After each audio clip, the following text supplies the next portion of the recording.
100 horsepower. So there's a lot that goes into operating these tanks on the field. That said, we've never ruled tanks out.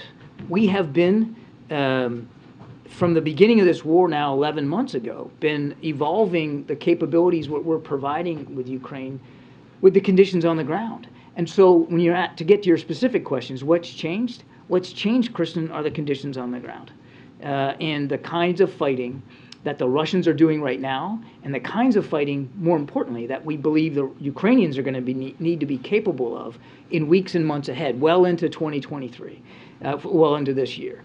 And that's why we're doing the combined arms training outside of Ukraine for battalion-sized units. Combined arms maneuver, that's a fancy title, what basically means being able to integrate your ground capabilities, whether that's armor, artillery, even some degree small air defense systems, integrating command and control, logistics, integrating all that to fight on the ground, particularly with open terrain.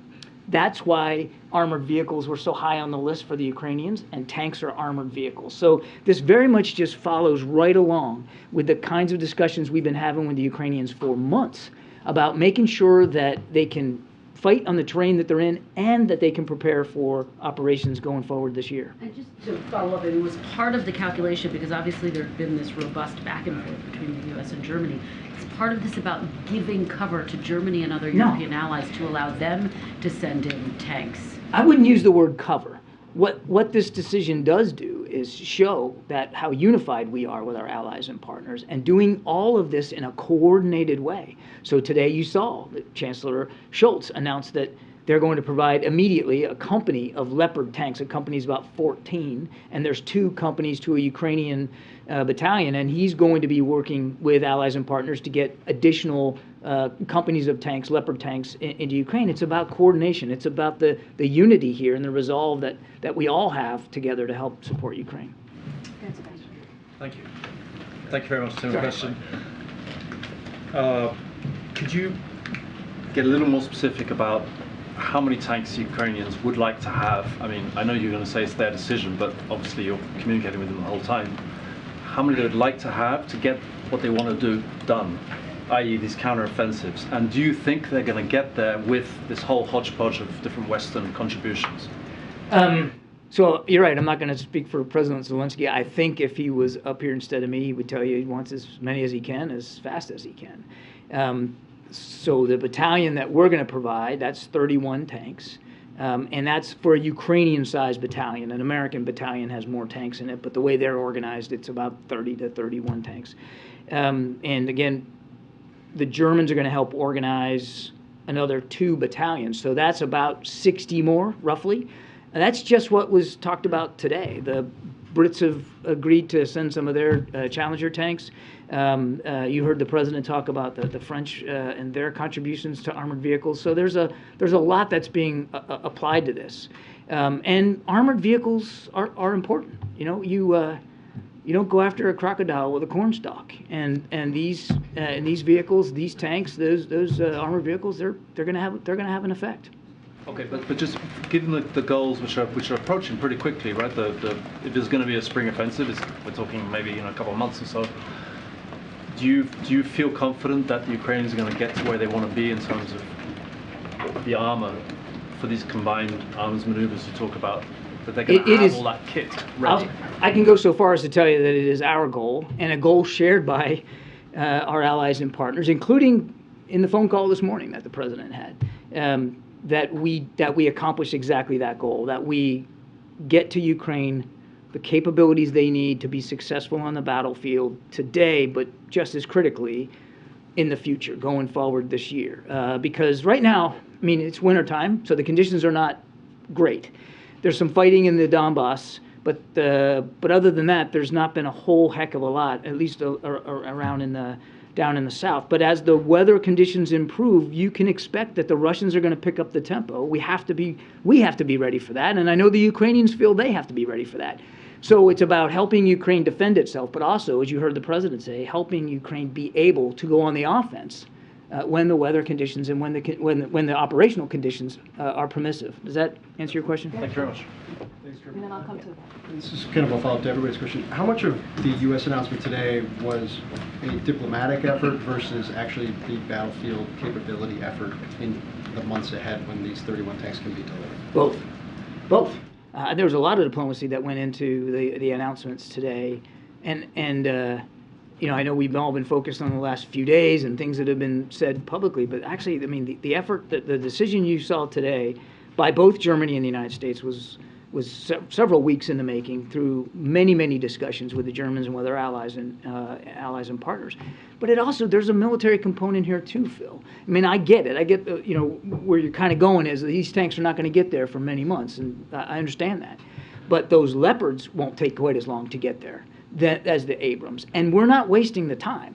I mean, even as we procure these tanks, we're going to be, the Pentagon will very soon start doing the training for Ukrainian tankers, Ukrainian troops that man tanks, so that they can be ready to receive once those tanks are on the battlefield. Another point that's worth making is it's not just about how to operate the Abrams, to Kristen's question. It's how to maintain them, and it's how to have an organic supply chain process, a logistical sustainment process, so that you can keep them maintained and in the fight over the long haul. Ask one quick thought. We always hear after announcements like this, and you've talked about the progression as the battlefield conditions have changed, the Russian threats of escalation or talking about crossing red lines. Do you feel like those threats at this point are both just par for the course, but also somewhat empty? In the sense that, you mean the Russian threats? Yeah, they don't seem to stop anything. Well, we don't. I mean, look, we don't just take anything for granted when they say it, and we're not dismissive.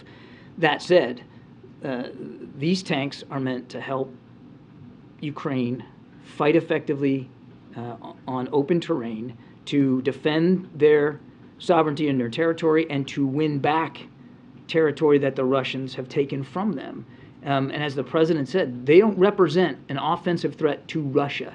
Do they represent a threat to Russian soldiers? You bet they do, but not to Russian soldiers that are in Ukraine, not to Russia proper. Thank you, Karine. Hi, John. Actually, Phil asked my question, but Oh, good. So we can go to the next no, one. I have a follow-up on that. You know, the expectation that these tanks will be delivered within a month, at least 4 months. I mean, correct me if I'm wrong. But also the reports that the Russians might launch a counterattack now. Do you see this as a catalyst for the Russians now to launch an attack, to escalate the war in a way to stop them before they receive these tanks? If they're going to make any change in the war. I never do well if I try to speak for the Russians and try to get inside their head and what their intents are. What we do believe, all I can tell you is what we believe, and that is that the Russians, Mr. Putin, will use the winter not only to conduct operations, which he is in Bakhmut and Soledar, but to use it to regroup, to retrain, to re-equip, and to prepare himself for continued fighting when the weather improves. So we want to make sure that we're using this time as best we can. To help the Ukrainians in the fight that they're in today, but make sure that they're ready for the fight tomorrow, that they're ready to defend themselves against whatever offensive operations the Russians might be planning to do when the weather improves. So again, I can't predict perfectly how this is going to go, but this is very much, you know, some of the criticism I've heard, and I've heard it when I was at the Pentagon too, is, you know, it's hand to mouth, and you guys aren't thinking ahead, and it's just whatever the need is for today. And this decision today is very much indicative of the president's long-term commitment to Ukraine and how he has tasked the national security team to think ahead, to plan ahead, to help the Ukrainians get ahead of what's coming down the pike. Can I follow up on that? Two quick follow-ups. You noted that our military aid to Ukraine has evolved with conditions on the ground, and the president previously said that these M1 Abrams were needed to liberate Ukraine. Does the administration expect any operations moving forward that would include retaking Crimea or lands that were lost during the Russian invasion? I'm not going to talk about Ukrainian operations. I would just never violate their operational security, and certainly wouldn't divulge from the podium what their plans and intentions are. I will only say this, that we do not dictate to the Ukrainians how they operate, where they operate. what missions they conduct, what targets they choose. We help them with usable information and intelligence as best we can so that they can be successful, but these are their decisions to make. It is their country, their war. Our job is to make sure that they can prosecute that war successfully. And I want to follow up to make sure that I understood you correctly. You said previously in your assessment of both military and economic aid to Ukraine that at this point, thus far, you haven't seen any signs of corruption or misuse? Correct. Thanks, John. Can you tell us a little bit more about how the U.S. settled on the number of tanks it's providing, 31? That's a very specific number. I kind of got to it a little earlier. It's basically the size of a Ukrainian tank battalion. In America, I'm getting a little bit astray of my knowledge. I was a naval officer, but as I understand it, an American tank battalion has about 50 tanks in it, and it's organized with more companies to comprise a battalion than in Ukraine. It's just the way the Ukrainian army is organized. It's not right or wrong. It's just that their battalions are basically, I believe, 2 companies. So they're just smaller. And so 2 companies, that's about 15 tanks a company, and that's how you get to 30, 31. And then, usually at least one of these tanks is the commander's in there, and so you've got a command and control tank that sort of is in charge of how they're operating on the field. And now I'm really, really going astray of my expertise. But I think that's about as far as I can go. The Ukrainians said today, thank you very much. Now how about some 4th-generation fighter jets?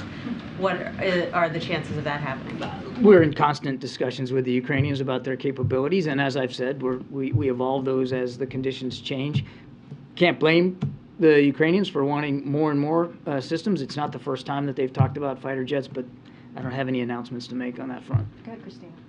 Is there concern that if any of these tanks were to fall in Russian hands, they would have access to the latest U.S. technology? There's always what we call tech transfer concerns, I mean, that would be the case with other systems that we have provided to Ukraine.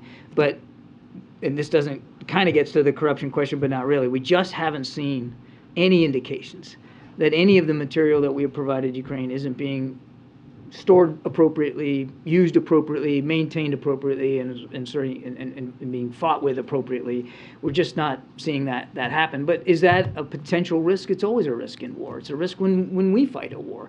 But that's why we're working so closely with the Ukrainians on accountability, and we've really increased our efforts through the Defense Attaché's office in Kyiv to work with the Ukrainians on accountability, so that we have a better sight picture on where these things are at any given time. But it's a war, and you can't forget that. I mean, it's a war. Thanks, Karine. John, why not take the Abrams out of existing stocks to get them there faster? Is there a reason that you want more training before that happens, or is there some U.S. need that you want to keep that? The Pentagon assesses that they don't have any excess Abrams in their inventory, that all of them are gainfully employed, if you will, for our own national security defense. And even if there were excess tanks, the process of getting them to Ukraine, to prepare them for use by the Ukrainians, to train Ukrainians, to put all the parts and supplies in place, would take many months anyway. So it's not like this procurement process is really costing us any time than if we just drew them down out of our own stocks. But the real reason is we just don't have them. We don't have excess tanks. The second thing is, and this is not unimportant, is that, and I mentioned this a little bit earlier, when they get there, we want to make sure that they fall on ready hands, and that the Ukrainians know how to use them. They know how to keep them running, and they've got the supply chain in place for spare parts and supplies and anything else they need, so that they can be more effective on the battlefield. And given the process, what's the soonest the Abrams could get there? The Pentagon, I think, talked about this earlier today. There's no date certain on the calendar. I think what we're looking at is what's probably going to be many months before they're actually there. Thank you. John, so to your point about longer-term planning and absorption rate from the Ukrainians, and also picking up from Sebastian's question about the number of tanks, the Ukrainian advisor to Zelensky's office, Mikhailo Podolyak, actually told my colleague after this announcement that what they need is about 200 to 350 tanks from the West. So is that a realistic number? If not now, maybe in the future, if the Ukrainians should happen to prove that they can absorb these initial tranche of tanks and they can maintain it? I don't think it's wise to get ahead of where we are right now. We are focused on working on this program to get them, procure them, these 31 Abrams tanks, to include all the supplies and parts that go with it and the training that's required to operate and maintain them. And we know, certainly based on the conversation the President had this morning, that our allies and partners in Europe are likewise focused now on moving additional armored capability to include these now German Leopard tanks in a shorter period of time. To be clear, the future shipments of tanks is not off the table. We are focused on the announcement the President just made today. Just one more really quickly. He also said that the next step for Ukrainians will be to request extended range missiles. Is that also under consideration? We are in constant conversation with the Ukrainians about their capabilities. I don't have any announcements to make. With many months being the time frame, is it fair to say that these tanks will not be available for use for the spring offensive? And secondly, one of the concerns in the lead-up in the debate about this was fuel concerns. How is that being dealt with? Well, that's part of the supply chain issue, isn't it? I mean, it's a jet engine. It's a gas turbine engine, which needs jet fuel. So there's a specific type of fuel that powers the Abrams, and we've got to make sure that that pipeline, literally and figuratively, is available to Ukraine. So that's going to take some time as well. And look, I'm not going to predict date certain on the calendar. It's going to take many months before the tanks get there. And let's not get ahead of specific spring offensives. We do think as the weather improves, the Russians are going to want to increase their tempo. We want to make sure that the Ukrainians can not only meet that tempo, but be capable of their own. And what that looks like and when that starts or where, that's really up to President Zelensky and his military advisors. We wouldn't speak to that. Only thing I'd add to that, Amr, is that these Leopard tanks won't take quite as long to get on the ground. And again, I'll let the Germans speak to this, but they won't take the same length of time that the Abrams will in order to arrive. To follow up on You'll go after. I'm sorry. I screwed up the flow. So to follow up on Amar's question about the many months timeline, can you articulate then why this decision was not, why it did not take place sooner, given the Ukrainians' demands and given the demands of a potential spring offensive? You could ask that question about almost any system that we provided, and my answer will always be the same. We are in constant conversation with the Ukrainians about their needs and doing the best we can to address those needs, both short-term and long-term. And the decision that the President announced today was a result of a lot of conversations with the Ukrainians as well as with our allies and partners. And it is very much, as I answered before, it's very much about forecasting. It's about trying to get ahead of the kinds of fighting that we see coming in coming months here in the spring and the summer of this year. Can I ask one quick follow-up, and to broaden it out actually beyond the situation in Russia and Ukraine? I was struck by something the President said today about ensuring that neighbors cannot steal other neighbors' territory. It's something you all have brought up many, many times. And I'm curious if you can kind of help us understand why the administration has not changed course on your predecessor, former President Donald Trump's position on the Golan Heights, and what makes that situation distinct from what's going on in Russia and Ukraine? Look, the different scenarios completely, and I'm not here prepared to talk much about that, except to say we've been very consistent that we want to see a two-state solution, and we believe, the President believes, that a two-state solution is possible and could be viable. But it takes both sides to be willing to commit to that, and we don't want to see either side take unilateral actions that would decrease the possibility of actually reaching a two-state solution. Could you please bring us a little bit behind the scenes about the negotiations? You're behind her. I couldn't see it. Thank you. I was wondering if you could give us some details about the negotiations behind the scenes with the Europeans. You want me to talk behind the scenes at the podium? Yeah, a little bit. Especially what type of conversations have there been with the European Union and with the government of Spain? The discussions have been very robust with our European allies and partners, again, for many weeks here. And certainly the discussion today that the President had with his counterparts in the UK, France, Germany, in Italy was, again, very productive, very candid. All these leaders are rightly focused on doing what they can to help Ukraine and rightly focused on the future. I can't speak for Spanish decision-making here. Spain obviously has been a contributor and a supporter of Ukraine, and that's always welcome. And I think the president addressed some of their contributions today, and we look forward to continuing to work closely with Spain going forward. James, in the back. I'm sorry, I didn't have a question. Okay. I have a question. Thank you. Wait. You don't have a question, James? Are you kidding me? Are you kidding me? Can we just have this for the record? Oh my goodness, yes. I'm gonna frame that transcript. Holy mackerel. This is simply a tribute to your own loquacity and thoroughness in briefing us. Loquacity is James Rosen for eloquence, is that? I have two questions for you. All right, go ahead. So we don't know how Russia will respond, but if Moscow chooses a major escalation and decides to strike NATO, either Poland or the Baltics, do you have enough troops in the region right now to respond? And from day one, not 5 months ahead. And the second question would be, many of those who called for sending Leopards and Abrams to Ukraine argued that Russia right now is militarily too weakened to respond conventionally in a significant way.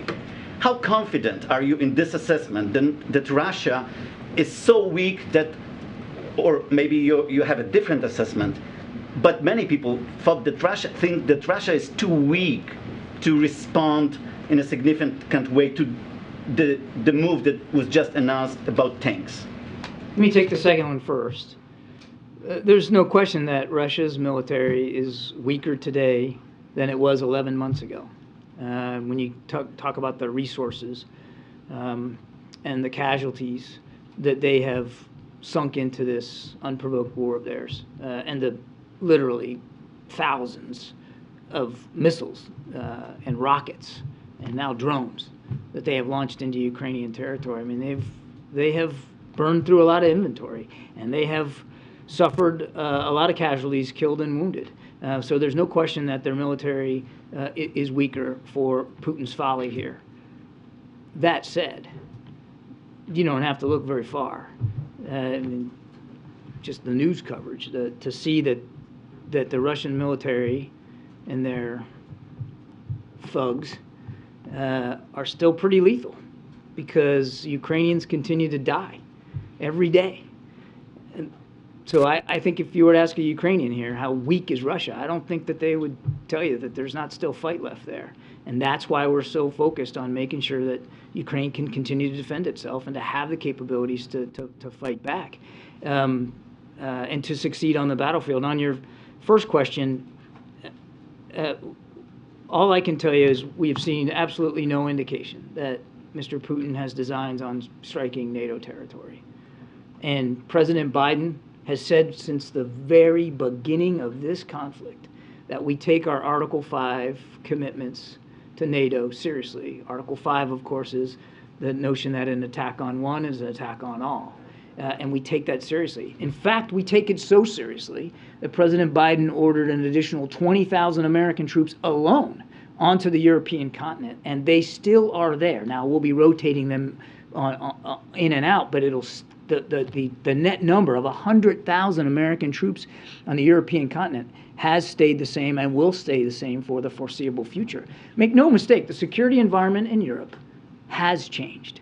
Not is changing, not will change. It has changed because of what Mr. Putin did. And the United States anteed up for that and made clear to our NATO allies, particularly on the eastern flank, how seriously we take our responsibilities to those Article 5 commitments. And Mr. Putin needs to understand that. But do you have enough troops? Because many of those countries send its own tanks, missile systems to Ukraine.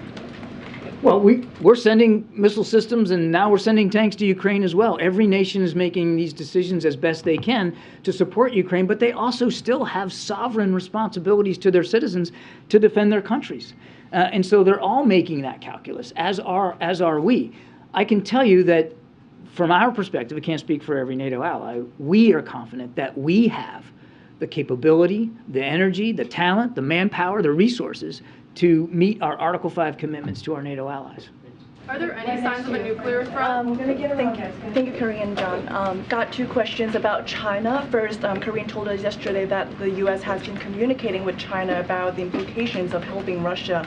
Can you tell us what China's response was to the U.S. communication, and if China continues to provide economic support, and including by selling non-lethal military aid to Russia, would the U.S. impose stronger measures than just communicate? I won't get ahead of decisions that haven't been made, and I'm certainly not going to detail diplomatic conversations. We've been very clear publicly, and we certainly have been clear in private settings with Chinese leaders that we don't believe that now is the time for business as usual with Russia, and that we want to see every nation sign up to the strict sanctions regime and abide by those sanctions, meet those sanctions, and do nothing to support Russia. Now, every country makes their decisions for themselves, just like I said before, and China's going to have choices that they're going to have to continue to make here about what side they want to be on. We know they're still buying Russian oil, for instance, and it's not clear, whether they will abide by the cap. But this is the time for the international community, and you're seeing so much of it today in this decision, to really continue to rally around Ukraine and to make the right decisions. Follow up on China, sorry. So China's been saying that there's 70,000 COVID deaths in just over a month, up from just a dozen reported earlier this month. Does the U.S. believe that new number by the Chinese government, saying that there's been 70,000? The Chinese, we have continued to encourage the Chinese to be cooperative with international reviews and studies about COVID, and they have not been fully transparent, and we cannot speak to the veracity of those numbers. We urge China to be fully transparent about what's going on. Sorry, I think, ma'am, I gotta move on. I appreciate it. We all have questions. If back to the timeline, if I may, you saying repeatedly today that it's going to take many months for all these tanks to be delivered. Taking a step back, should Americans see that as a sign of a harsh reality that this war is nowhere near from over? I think we need to prepare ourselves that to continue to have to continue to support Ukraine for quite some time. I can't be perfectly predictive on that, and I obviously, and you heard the president say this today, we'd like to see this war end today, and it absolutely could. All Putin has to do is pull his troops out of Ukraine, call it a day, and it's over. But he has shown no signs of being willing to do that.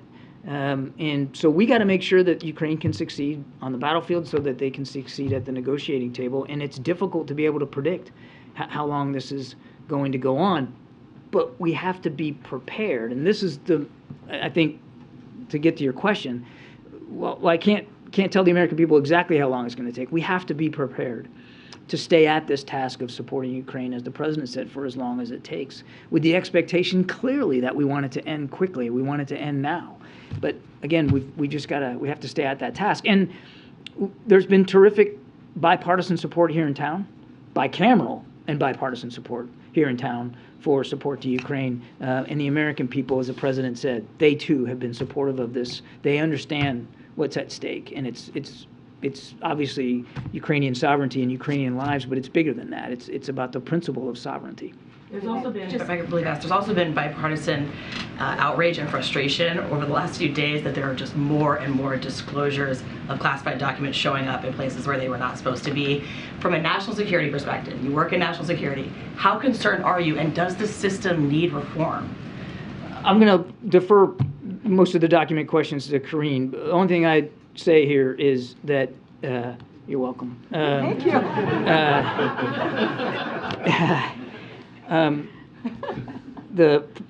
Obviously the President, you've heard Karine say he takes the treatment of classified materials seriously. I can assure you that everybody here does too, and the National Security Council staff. We deal with classified material every single day. You have to do that. We all know what the rules are. We follow the rules, and the procedures exist for a reason, and they've been developed over many, many years as the nature of classified material has changed, now down to now include electronic capability. And so we're working at that very, very hard. I don't have any changes to speak to. The process of classified material handling, not process, but the guidelines change over time as technology changes, and we're always reviewing those procedures to make sure that they're fully appropriate. Is there a problem then with overclassification? Is there a problem with Overclassification of documents? Well, I think, it's always a balance, and you're always trying to meet that balance about whether things are classified appropriately. And the intelligence community works at this. Obviously, we work at this. I wouldn't go so far as to slap a Band-Aid on it and say, yeah, everything's overclassified, but it's a balance that we try to strike to make sure that everything is appropriately marked and appropriately handled. But, it varies from document to document and from issue to issue.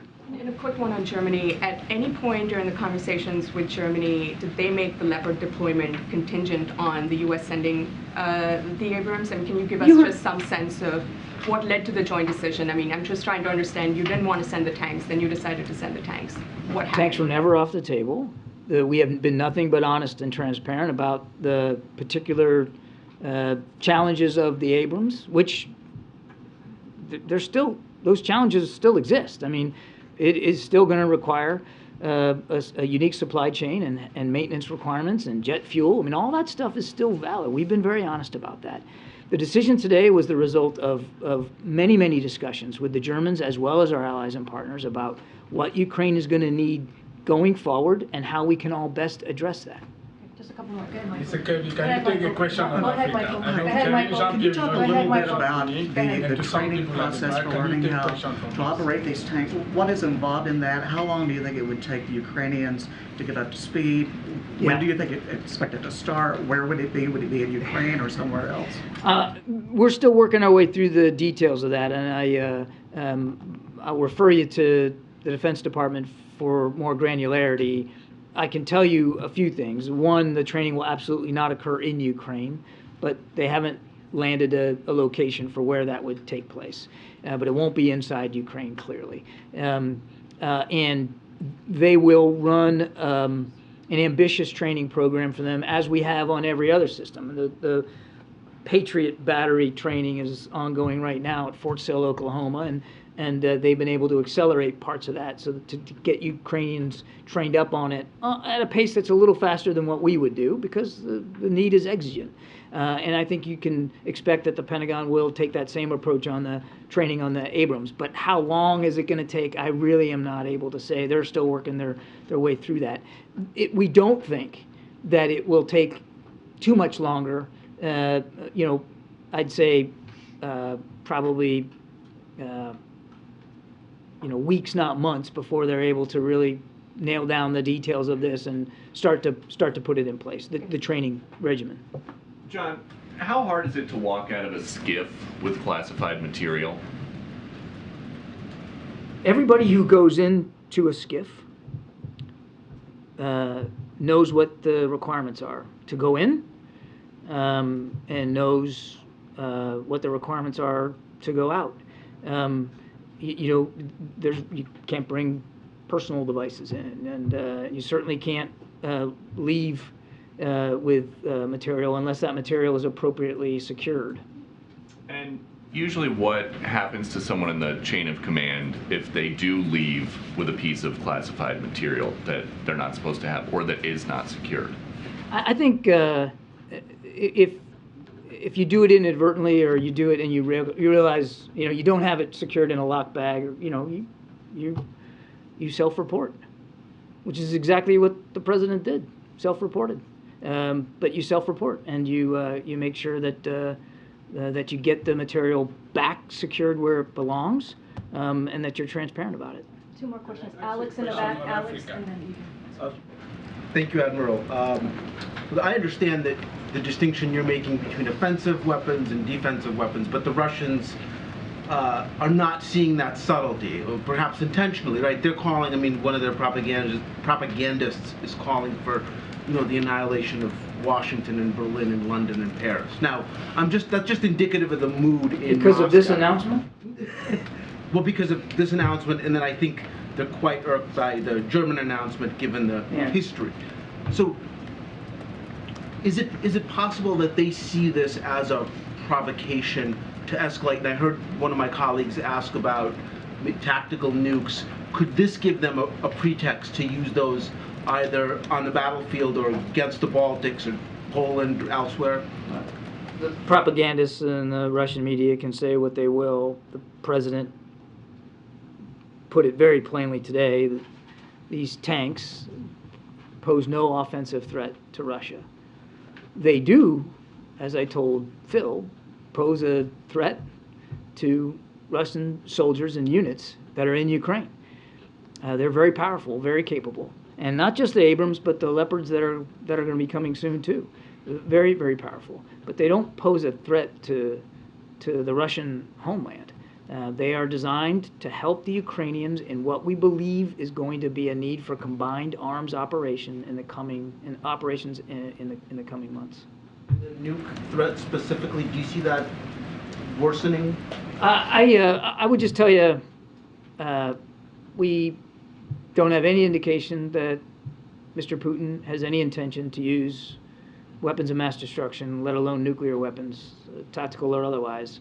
We monitor as best we can, and we believe that our strategic deterrent posture is appropriate, but we've seen no indication that that's in the offing.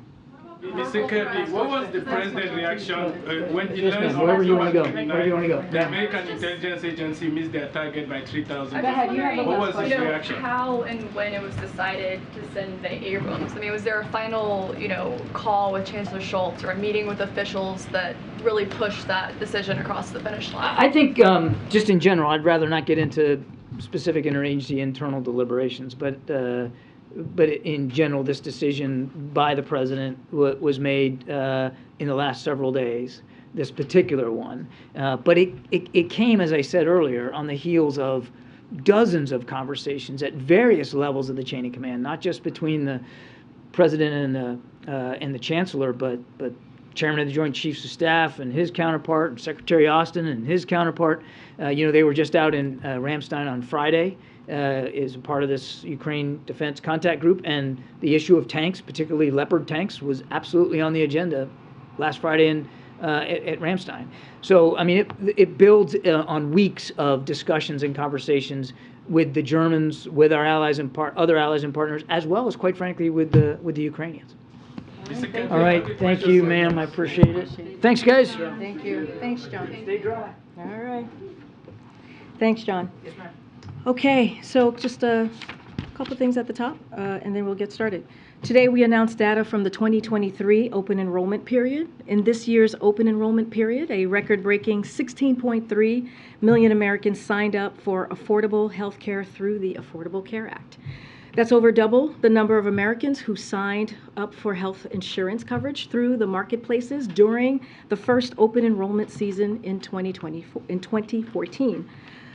4 out of 5 consumers looking for health care through the Affordable Care Act could find health care plans for $10 or less per month.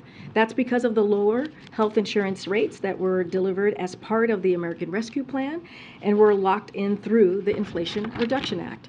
In all, these lower rates are allowing millions of Americans to continue to save $800 per year on health insurance coverage. President Biden promised to lower costs for families and expand access to quality, affordable health care, and he is delivering on that promise. Bless you, Nancy. And finally, as you all know, tomorrow President Biden will deliver remarks on recent proof that his economic plan is working, including a record nearly 11 million jobs created, the 2 strongest years of job growth in history, 750,000 manufacturing jobs created, the lowest unemployment rate in 50 years, the best 2 years for small business applications on record, annual inflation falling and wages rising over the last 6 months. The president will then contrast his plan with Republicans, as you've heard us do many times from here. The president is building an economy from the bottom up and the middle out, and protecting Social Security and Medicare. Congressional Republicans want to cut Social Security, want to cut Medicare programs Americans have earned, have paid into, and impose a 30% national sales tax that will increase taxes on working families. That is what they have said they want to do, and that is clearly their plan. His remarks will be in Springfield, Virginia, with steam fighter union workers who are benefiting from his economic plan. With that, Amr, can you kick us off? Thank you. Does the administration think it's time for all former presidents to do a scrub of their homes and offices to make certain they don't have any classified documents in their possession? So I think I was asked a version of that question yesterday, and it remains the same as what we're going to do from here. Is, again, be prudent, be consistent. I would refer you to the White House Counsel Office. I'm just not going to comment on any change of procedure, how things should move forward. I would refer you to the White House Counsel's Office. On a separate matter, any reaction to Senator Joe Manchin moving to delay new tax credits on EVs? So I haven't seen those reports. Clearly, when it comes to electrical vehicles, that's something that is incredibly important to this president. We saw that in the bipartisan infrastructure legislation. Remember, it is a bipartisan piece of legislation, and he is committed to really tackling climate change by making sure we're moving forward. One of the processes is making sure that we're moving with electric vehicles. I don't have anything specific to say about this particular action that the senator is making. One last thing, any updates on when Speaker McCarthy may be coming to visit? So as you know, the president is very much looking forward to meeting with Speaker McCarthy. We haven't locked anything in yet. They have a working relationship, as we've said before. They want to continue and build on that relationship. Don't have anything here to share. They're expected to talk on a range of issues. When we have locked in that meeting, we certainly will let you all know. Thanks, Karine. Another question about Senator Manchin. He had a meeting with the House Speaker, and reportedly he said after that meeting that he wants the White House to negotiate over cutting spending in exchange for raising the debt limit. Has he conveyed that position to the White House, and does the White House have any response to Senator Manchin about that? I'll say a couple of things, and I've been asked this question over the last 2 days in different variations. Look, I don't have any conversations to share that was had on this campus with Senator Manchin. As you know, we talk to congressional members from both sides of the chamber very regularly. What I will say is the president has been always very clear. If folks have ideas on how to deal with the national debt and lower the debt, he's happy to hear that conversation. He's happy to hear those policies and those ideas. And as you know, you've heard me say this many times, 1.7 trillion, which is a record number that the president has been able to do to bring down the deficit. When it comes to default, we see this as a separate matter. We see this very differently, and it should be done without conditions. We've been very clear about that. And if you think about just the basic action that the Congress should be taking, we're talking about the debt that has been acquired, that has racked up by Congress. We're not talking about new spending. We're not talking about anything new. We're talking about Congress just paying their debt, which is a basic responsibility. 90% of the debt that has been racked up happened before the president walked into the office.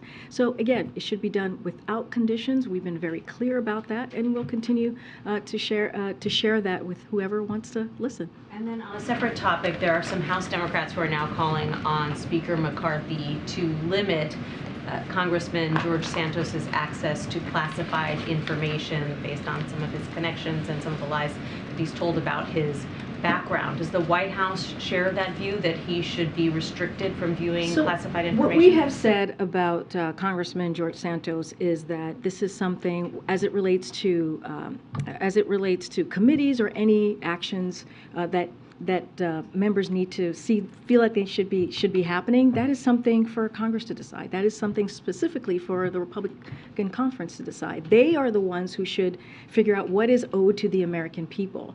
We're not going to comment from here. We're not going to comment on actions that they're taking on other congressional members from here. But again, we believe that is something for Republican conference. They have, as you know, the majority in the House, and they should be deciding on how to move and what is owed to the American people. So you don't have any concerns about him viewing classified information? This is something, again, that should be decided by congressional members. We'll leave it there. Can you assure the American people that when President Biden and Vice President Kamala Harris leave office, no classified documents will walk away with them to places they shouldn't be? So I'm going to be very careful here. As you can imagine, what I can say is repeat what the president has said multiple times. He takes classified information. He takes classified documents very seriously. His team currently is fully cooperating with the legal procedure that is happening under the Department of Justice and also the special counsel. I'm just not going to go beyond that. I'm not going to predict or lay out anything that might happen in the future. What I can say is this is something that the president, this is a matter, an issue that the president takes very seriously. Another topic. Any reaction from you from the White House about Speaker McCarthy's decision to keep Representative Schiff and Swaller from the Intelligence Committee? So I'll say this. Representative Schiff, Representative Swalwell, and also Representative Omar are, our expertise and bring a lot to the table when it comes to foreign policy and national security. And we'll say this,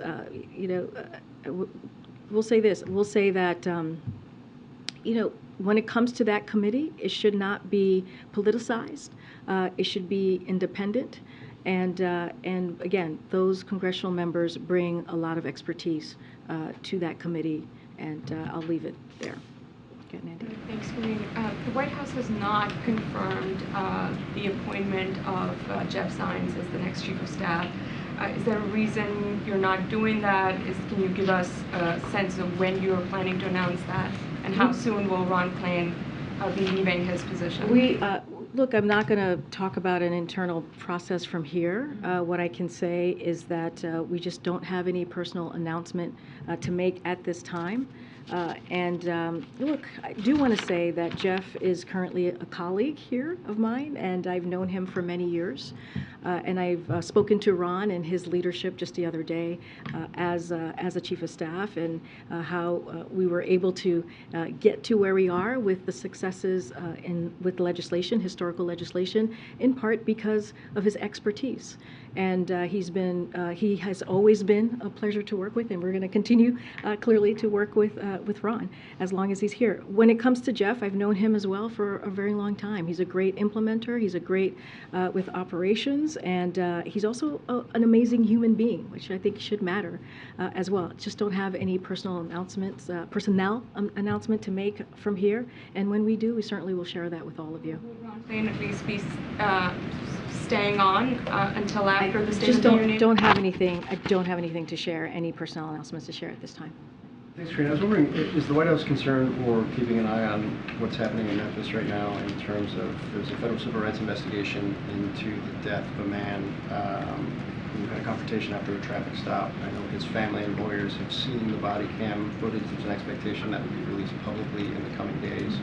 Are you guys watching that or doing anything to prepare for that? Well, again, want to be very careful here. That is an ongoing investigation, so don't want to comment on an independent investigation. I'll say this, our hearts go out to his family, and I'll just leave it there without stepping over the line here and commenting on something that's ongoing. And just there was an announcement today that the president and vice president will be doing a joint event together in Philadelphia. They aren't often outside of Washington together. Any context you can provide in terms of the planning for that and what you guys are intending with that? Absolutely. We advised this recently. It's going to be next Friday. Both the vice president and the president will travel to Philly, which will be on February 3rd. And they will discuss the progress we have made in their work implementation, the Biden-Harris economic agenda. That continues to deliver results for the American people, and we will have more additional information as we get closer to that date. Get Mike. Thanks, Yeah, Karine. I'll go to the back. The House Judiciary Committee is planning its first hearing next week on what it's calling the Biden border crisis. Wanted to see if you have a reaction to that. And also, can you talk a little bit about how the White House is preparing for all of these investigations that House Republicans are planning? So look, this is something my colleagues at the White House Council has been dealing with and responding to the committee. And I mean, look, I've said this before, and I'll say it again. During the midterms, we've heard from congressional members, Republicans in particular, that their focus was going to be on lowering costs for the American people, dealing with inflation, which is something the president has been doing for the last 2 years. And on brand, they decided to do the opposite of that, to not deal with inflation, to not work with us in a bipartisan way, to continue to really truly work for the American people. That's what we are seeing. My colleagues have said this before. I'll repeat what they have said. We are willing to work with the committee in a good faith fashion, but again, it has to be in a good faith fashion, and certainly talk about items or talking about anything that is pertinent, that is appropriate. But again, in a good faith fashion. And so I'm not going to get ahead of what my White House counsel colleagues have said. But again, this is, they are doing the complete opposite of what they said that they would do during the midterms. And we have to remember, the American people spoke very, very clearly on what they wanted to see. They wanted to see Republicans and Democrats work together to deal with the issues that truly matter to them. You've announced some of these day trips that the president's going to be doing over the next week and a half. Obviously, in less than 2 weeks, the president will be doing the State of the Union. Has he started preparations for that speech, and is there anything you could tell us about that overall message that we might hear from him that So night? we'll have more details on the State of the Union. I can say this is the State of the Union. This is something that the president takes very seriously, and he knows this is an opportunity not just to talk to the congressional members that will be in front of him, but also the American people, and talk about the successes of the last 2 years and how he sees his vision in the next year, especially as we go further into 2023. So he sees this as an important opportunity to talk about how we're lowering costs for the American people. What else are we going to do to make sure we deliver what he promised, right? An economy that's built from the bottom up and the middle out. What else, or how else can we work in a bipartisan way? Don't want to get too far into what he's going to say. Clearly, we'll have more to share, but this is he sees this as an important moment, not just for him, but for the American people to hear directly from the President of the United States. I'm just going to go ahead and have him. You said the president would have his physical finished by the end of this month. Is that still on track? That's still on track. When we have a date to share, we certainly will. Okay, just one other quick one. The House Oversight Committee is looking into Hunter Biden's art sales, or the sales of his own art. Is the White House concerned about that? Does it have any response to it? I will refer you to Hunter Biden's representatives on this. Go ahead, and right behind. Yeah. There are concerns that the big tech layoffs and the banking layoffs will spill over into the broader economy. When the president speaks about the economy tomorrow, how will he address those fears and the fears of a recession? And look, we understand, the fears. But what I will say is that, and I've spoken to this a couple of times, that there is data, job data that we have seen, job opening data that we have seen, where layoffs remains record low. And so that is important to look at those numbers as well. I've talked about the consumer price index. I've talked about the PPI numbers that we have seen, as we have seen inflation continue to come down over the last 6 months. And that is important as we talk about the economy, as we talk about how the economy is building, we're building jobs, building back up. And so those are all important data points that we watch as well, that all of you do as well. You look at the GDP, it grew by 3.2%. All of that is important as we speak to this, as we speak to what we're seeing just across the board. Don't want to speak specifically about private companies and tech layoffs, but there is, again, data out there that shows that the economy is growing, that shows that we are indeed going to a stable and steady growth, which is important, which is something that the president has worked, and you've seen this with his economic policy, has worked towards over the last 2 years. To follow up, You said the president wants to work in a bipartisan way. He said this week that he has no intention of letting Republicans wreck our economy, was his words. Does the administration view calling out Republicans as an effective tool when dealing with recession? So I'll say this, and I've talked about this before. We are willing, and the president is willing, to work with Congress in a bipartisan way, as he has in the last 2 years. We have seen results of that. But he's also going to call out Republicans, in particular in the House, who are saying they want to cut Social Security, who have said very clearly they want to cut Medicare, they want to cut Medicaid, or defense spending. This is what they are saying. This is what's coming out of the Republican conference. And the president has said that he's going to fight every day to protect those programs that taxpayers pay into. And we have to remember, those programs, they benefit veterans, they benefit our seniors, and taxpayers who, again, have earned the right to be part of those programs. So yes, he is going to call that out when he sees there is real danger against those programs. Okay, Niels. Thank you. Two quick questions. Just when the meeting with Speaker McCarthy happens, is it the expectation that it will be here at the White House, or is there any? I know the president's scheduled to go to Camp David this weekend. There's not going to be a possibility that the speaker is going to appear to meet with the president some other off-campus. So let me just say this, just as a reminder to all of you. It is very common, it is tradition, right, for a speaker to meet with the president, especially in this instance, as we go into the 118th Congress. So there's nothing unusual, and we are looking forward for that to happen. Don't have a date set here, and I don't have clearly the expectation that it will happen here at the White House. But as soon as we have more information, certainly we'll share that with all of you.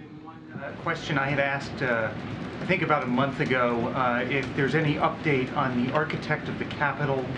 There's been an ongoing investigation, and I know that members of Congress are trying to figure out if there's anything they can do, but the architect is actually a presidential appointee, so I'm wondering if there's any No, that's a very good question. I forgot to, I don't remember the question, but certainly we will take it back and come back and reach out to you with where we are on that. Go ahead, I know. Yeah. President Biden has tried to decriminalize or deschedule marijuana, and in the interim, companies, legal marijuana business in New Jersey and elsewhere, can't open checking accounts. They're doing it in cash. They're being robbed, and minority businesses can't get the money they need to open and compete with the big people. Has the president talked about doing anything administratively to try to ease some of these banking regulations and allow these businesses to flourish? So I don't have any new policy announcements to make from here. As you know, this is something that Congress is working on, and we understand that there's interest in legislative and action, but I would refer you to Congress because, again, this is, again, what they're working on. Just don't have anything to preview on any new policies from here. Go ahead. Thanks so much. The president said last week he has no regrets in his handling of classified documents. When he saw how forthcoming former Vice President Mike Pence was, his team was about the fact that they did find classified documents in his Indiana home, did the president regret not telling the public about this immediately and instead letting it leak in the press? So I'll say this, and again, I'm going to be very prudent. I'm going to be very consistent here. We have seen statements from the president's personal lawyers. We have seen statements from the White House counsel's office that laid out, believe there was a timeline that laid out how this process went from our point of view. I'm just not going to go beyond that. I will refer you again to those documents, and I will just reiterate what the president has said. He takes classified documents, classified information very seriously, and I'm just not going to go beyond what he has said. I'm not going to go beyond what has been shared in statements by his lawyers. A number of lawmakers reacted yesterday to the revelations by former Vice President Mike Pence with some disbelief, saying that writ large the system is broken when it comes to top officials handling classified documents. Does the president, does the administration agree with that assessment? And does the president, as the commander-in-chief, feel it's his responsibility to do something about it? So look, I know my colleague was just asked this question, and I do want to be very careful.